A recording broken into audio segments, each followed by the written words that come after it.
Good morning, everyone. Welcome to today's live poll. You might notice that my voice is a little bit deeper today. I am awaiting on a callback for a PCR test for COVID-19. They said they'll call me in about an hour again because they called me immediately, so I missed their call because I was on the phone. So yeah, they're going to call me back and schedule a test, and we'll see if I just have a cold, stress, allergies, or the plague. So today, I brought out some oldies but goodies. The Universe Has Your Back Oracle deck and the Pocket of Peers Tarot deck by Jamie Sawyer. So I have a few folks who had asked for cards. So Kelly, Bailey, and Deborah Lynn, I will get cards for you. I'm trying not to be too exciting so that I don't cough and I can get through this. I had a bit of a fever a couple days ago, and then I had sneezing, sniffles, sore throat. I always get sick, okay? But this whole 2-year pandemic thing has made it that I have to get a test every single time I get sick. So I'm at home. I was supposed to have a meeting today at work, and I can't do that. Got to keep folks safe. It is what it is. So I'm going to rest. I'm going to book my test and hope for the best. Okay. When I am connected to my joyful presence, I attract support from the universe. For the collective, this is a great card. Okay, so for me, I like to complain. Anyone who knows me knows that I like to complain. I like to complain with sarcasm. I like to make fun of things. I like to vent. And mostly about situations that I can't change. But then what does that do? That just attracts more negativity. So there's a big difference between living in reality and understanding that things are hard and processing them and just staying stuck in stinking thinking. So when I'm connected to my joyful presence, to the part of me that is funny, that is kind, that is nurturing, when I'm connected to those things, I attract support from the universe. Who wants to hang out with a grump? Not me. I got enough going on. So that's the collective energy wisdom for the week, is this week. Don't toxic positivity it, okay? There's a reason some emotions are felt, but don't choose to stay grumpy when you can do something different. All right, let's see what our peers have to share with us today. Doubles. Lots of cups. Hi, Mozart. All right. So we started. I'll show you them first, and then we'll dive in. So we've got the Ace of Cups. By the way, this is a beautiful deck. The Page of Cups. And reversed Three of Swords. Mozart, the cat, is rolling around on my feet because of who she is as a person. So let's get into the Ace of Cups. So in the suits, Ace is usually the start of whatever the theme is, and then as you move forward, it's the completion of a cycle. So the Ace of Cups in this one is related to matters of the heart. Do you hear the songs of the heart pouring into the world? Sometimes it's fluid. Other times it's a vibration felt with every fiber of our being. The beginning of something heartfelt and wonderful is coming. Anything we do stems from the heart, because quite honestly, why would you do something if it didn't evoke some kind of emotion? Actions begin with an emotional desire. This card often shows the initiation of heartfelt matters. As we pour ourselves into what we feel, there's no telling how we may be the conduit of something greater to come into existence.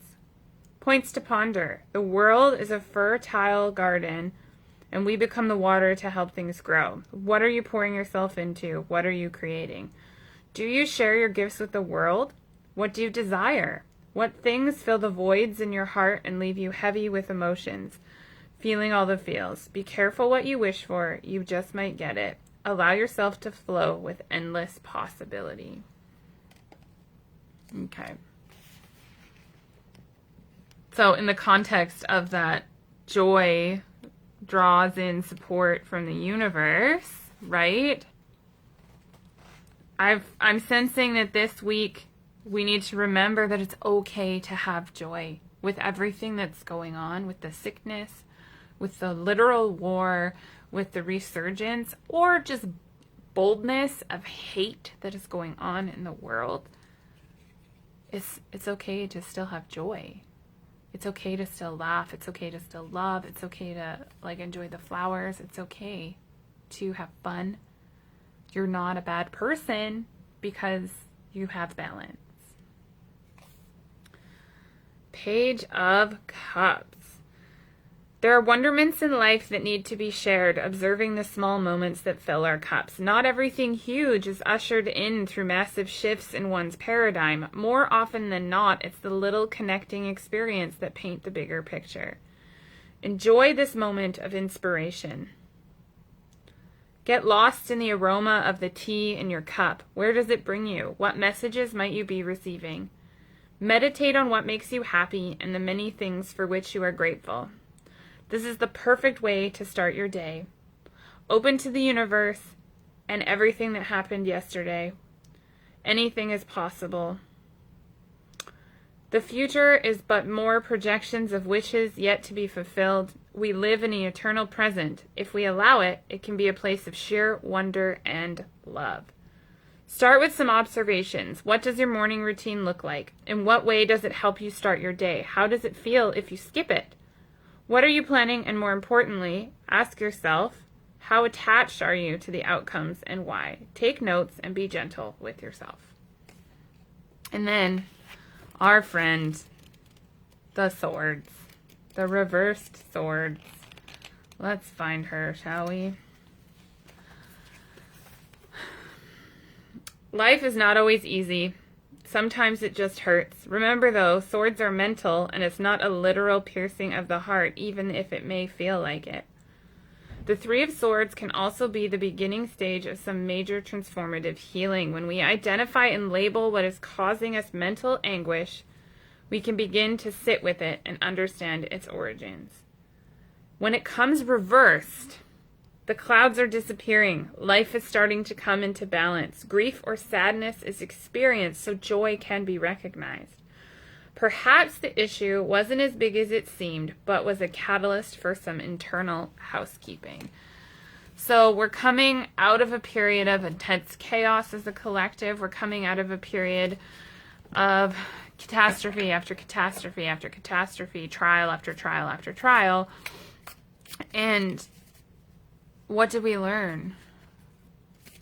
What joy, what precious things that you want to keep were revealed to you? What things do you now want to invest more time, energy, love, devotion to that you wouldn't have thought of otherwise if you hadn't have been rocked out of what you do every day by the last 2 years? How has it changed you? And how has it changed you for the better? We get so focused on the hard parts and we forget about the good things. Like, I was able to have really deep, close relationships with folks that I would have never otherwise met if it wasn't for the last 2 years. I was able to draw and create boundaries that I never would have otherwise had if I wasn't really deciding what's important to me with a sense of urgency. These are the things that I'm talking about. I would have never lost 120 pounds because I wouldn't have had the time, first of all, and I wouldn't have felt like, okay, I got to do it or I'm not going to survive it if I get sick. So there's things that both things can be true. We can have sadness and joy. We can have grief and celebration.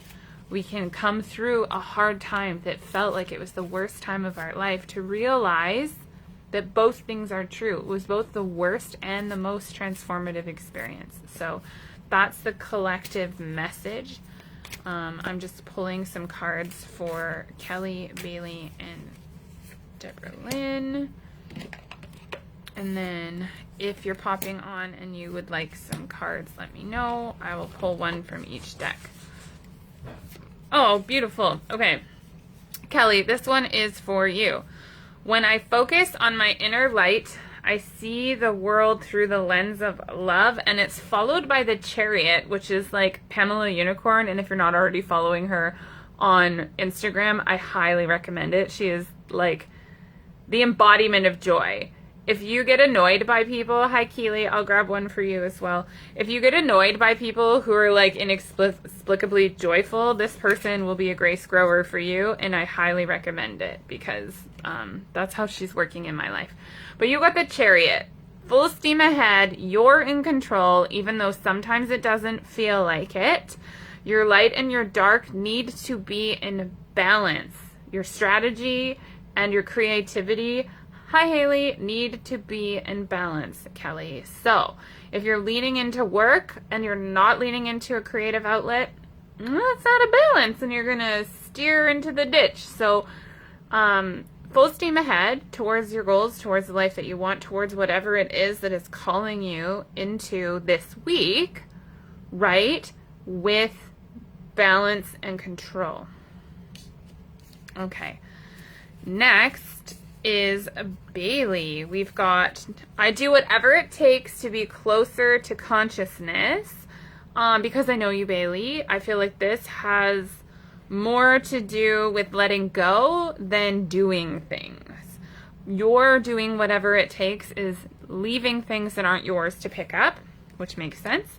And then we've got the Ace of Swords, which is the beginning of a creative project. This card comes up for you a lot. So what project have you been having in your brain, in your heart, in your dreams, whatever? There's something creative that you've been not, I don't want to say procrastinating on. I think you've been letting it percolate and waiting for the right time, and it sounds like the time is now. But in order to do that, you have to let go of some things that you don't need to be holding on and carrying anyway.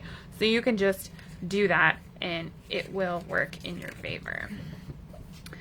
Deborah Lynn, there is nothing sexier than my authentic truth and the sun, the major glorious sun. Okay, so I know that you're going through some changes in your business and this is awesome, okay? You are stepping into what feels more like you. It feels more the direction that you're going in. Something wasn't bringing you joy anymore. It wasn't filling you up. It was becoming work in a way that wasn't satisfying. So you let it go. You set it free. And now you have the sun gloriously shining on this time of your life. Opportunities are going to be open to you. You'll reinvigorate your passion for creativity, for connection, and also it's spring, so the literal sun is coming back, and that will make things a lot nicer. All right, Keely. There is a stream of love supporting my dreams, followed by the Magician. So this deck, the Pocket of Peers, for anyone who is unaware, was created by Jamie Sawyer with like actual people from the tarot community and their own spiritual life. So this Magician has all the skills, all the tools, and when it comes up like this, it represents you. So there's a stream of love supporting your dreams. What have you been dreaming of around the things that you're good at? And if you aren't confident in those skills and those gifts, but people always ask you to do this for them, that's something you're good at. I used to find it really hard to identify my gifts, my skills, and abilities because I take them for granted. I live with them. But the things that people ask you about, the things that people ask for support about, the things that people say thank you to you for, the things you find yourself doing a lot, and then when other people do them, they do it wrong and it makes you annoyed, those are the things that you're good at. And the magician is saying that your gifts, skills, and abilities are key to supporting your dreams and your happiness and moving forward. Haley! Ooh! Beauty! Okay. My fearless freedom lights up the world. So, if you see this card and you're like, oh, well, I'm not exactly fearless, maybe there's some blocks there, which is fun because the Four of Swords popped up. I'm actually going to read what the person on this card has said for the message and like the questions. So let's find our swords. It comes in like a really cool like yearbook looking thing, which I adore. Okay, so the Four of Swords. The person depicted on this card is Carrie Paris. And this is what she said. At the time I sent my photo to Jamie, the California fires were raging. A friend was murdered, a global pandemic was causing unrest, and political division was escalating into violence. More than ever, I would retreat to my backyard and sit in meditation to reflect on who I am choosing to be in the midst of so many challenges. From this position, I choose to utilize the power of my mind to contemplate and engineer the sacred results over those of stagnant dread and misgivings. This, to me, is the Four of Swords in action. A reprieve after the release of the Three of Swords, the afterglow of a good, ugly cry. You are calm in the clarity that comes from this moment. Keeping in mind that this is the realm of the thoughts that become things, perhaps there's a need for you to retreat inward and sit with yours for a spell before committing to any outward action. What does meditation look like for you? How do you feel when you allow yourself to take the time to calm down and just be present? Take a moment to sit alone, breathe in, breathe out, relax, and release. When you take that in the context of fearless freedom, it's time to take a hot minute and reconnect with your light, right? So lean in, reconnect with your light, and see what it has to share with you. That's it for today's collective poll. If you came in late, just go back and watch the replay. I need to go drink some tea and rest and just call it a day while I wait for them to schedule my COVID-19 test. Bye for now.